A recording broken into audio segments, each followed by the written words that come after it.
এই মুহূর্তের বড় খবরে নজর রাখবো। ডিএ মামলার শুনানি ছিল আজ এবং সেই ডিএ মামলার শুনানিতে দেশের সর্বোচ্চ আদালত জানিয়ে দিল যে 50% মহার্ঘ ভাতা দিয়ে দিন। ডিএ মামলার শুনানিতে জানালো সুপ্রিম কোর্ট 50% মহার্ঘ ভাতা দিয়ে দিন। মামলার ভাগ্যের ওপর বাকিটা নির্ভর করবে এমনই পর্যবেক্ষণ মাননীয় বিচারপতি। এটা বিপুল টাকা রাজ্যের কোমর ভেঙে যাবে, রাজ্যের তরফ থেকে জানান আইনজীবী অভিষেক মনু সিংভি। যে মামলার শুনানিতে পর্যবেক্ষণ দেশের সর্বোচ্চ আদালতের 50% মহার্ঘ ভাতা দিয়ে দিন।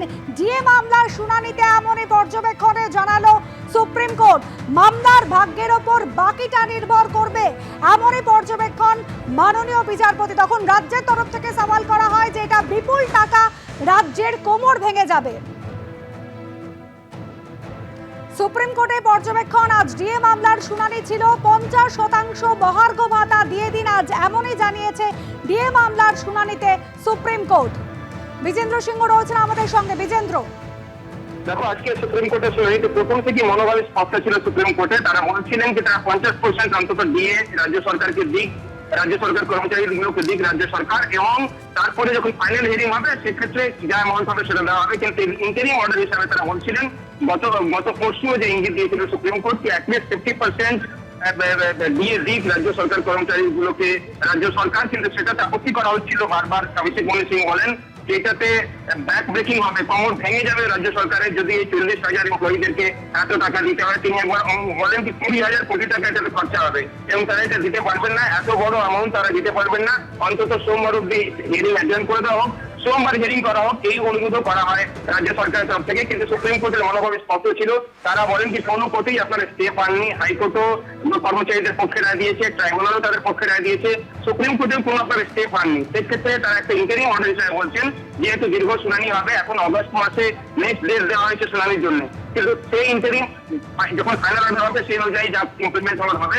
কিন্তু যে অর্ডারটা জয়ী হয়ে এসছে বিভিন্ন স্টেজে রাজ্য সরকারের কর্মচারীরা, সেটা হাইকোর্ট হোক বা ট্রাইব্যুনাল হোক, সেক্ষেত্রে অ্যাটলিস্ট আপনাদেরকে 50% দিতে হবে।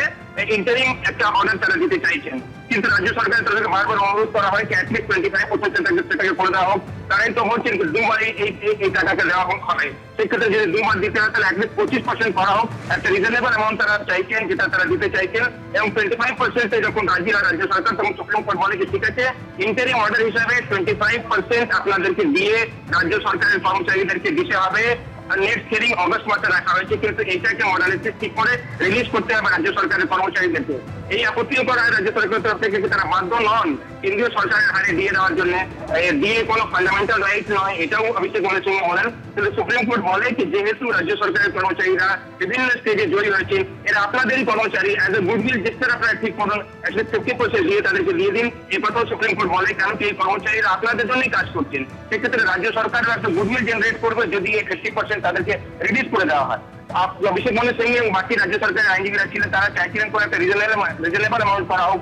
50% দিলে ব্যাক ব্রেকিং হবে, কোমর ভেঙে যাবে রাজ্য সরকারের, আর্থিক পরিস্থিতি এরকম নেই, এ কথাও বলা হয়। তারা বলেন কি 40,000 কর্মচারীকে যদি 50% দিয়ে দিতে হয় সেক্ষেত্রে 20,000 কোটি টাকা খরচ হয়ে যাবে। সেই টাকা তাদের কাছে এই মুহূর্তে নেই, এটাও তাদের কাছ থেকে বলা হয়। রাজ্যের আর্থিক পরিস্থিতি এরকম নেই, এই এত বড় পরিমাণের টাকা এই মুহূর্তে রাজ্য সরকার দিতে পারবে।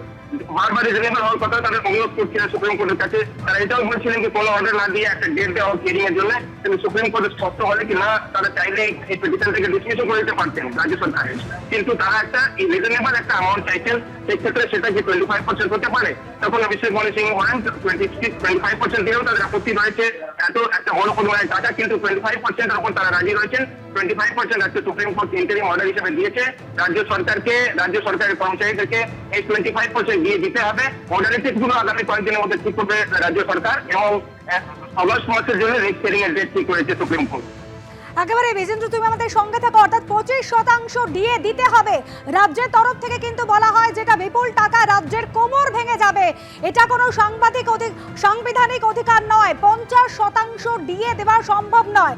রাজ্যের তরফ থেকে যখন জানানো হয় তখন প্রাথমিক পর্যবেক্ষণে বিচারপতি জানিয়েছেন যে 25% ডিএ দিয়ে দিন। পরবর্তী শুনানির দিন ধার্য করা হচ্ছে অগস্ট মাসে, তার আগে 25% দিয়ে দিন।